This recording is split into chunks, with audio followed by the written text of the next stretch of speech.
Welcome back, everyone, to Open Line. We have quite a discussion going on, and it's certainly generating a lot of interest on Facebook. A ton of comments.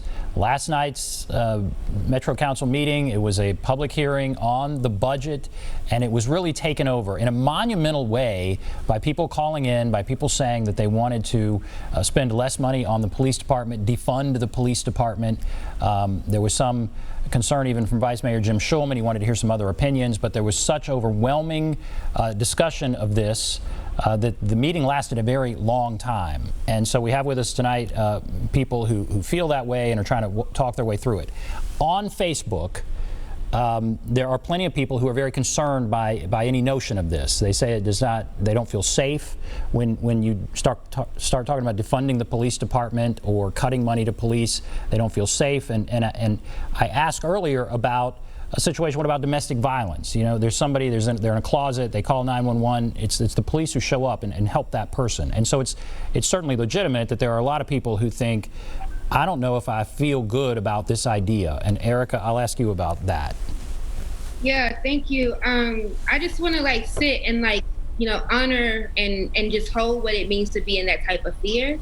And recognize that is a real fear, and I think a real concern that folks should rightfully have. And for me, when I think about how do we the police I don't think are the answer to domestic violence. And so for me, I think there are two things. We want to get to the root of domestic violence. So that also means education and mental health care, right?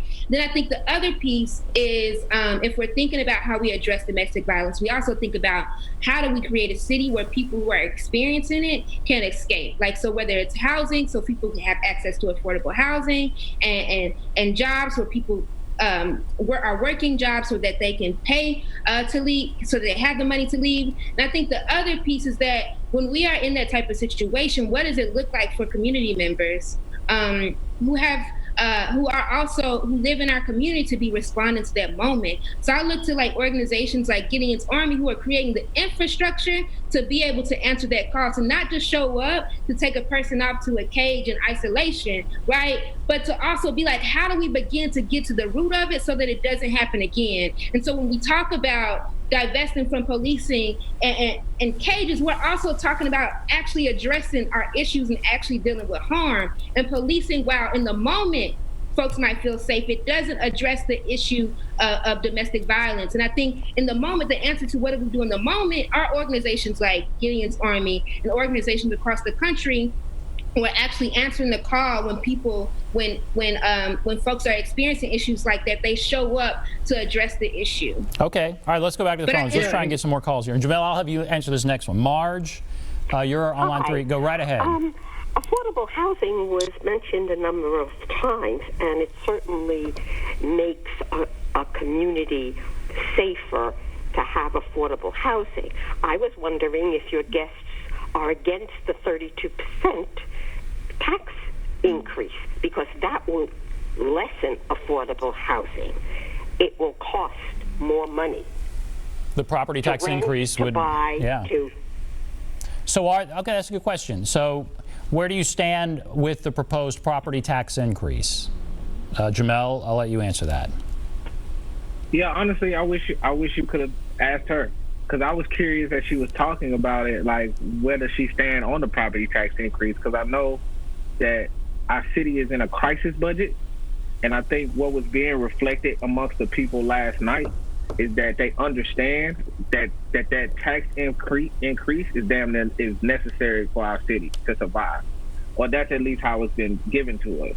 But we know if we're in a crisis moment and in a crisis situation, it seems like we need to prop up housing versus increasing police budgets. You see what I'm saying? So I think whatever side you on, if it happens, we still need it to be invested in people and not policing. So you support the property tax increase, but think the money should go to people, not police. Her concern would be that that's going to make affordable housing, less easy to obtain if there's a 32% property tax increase.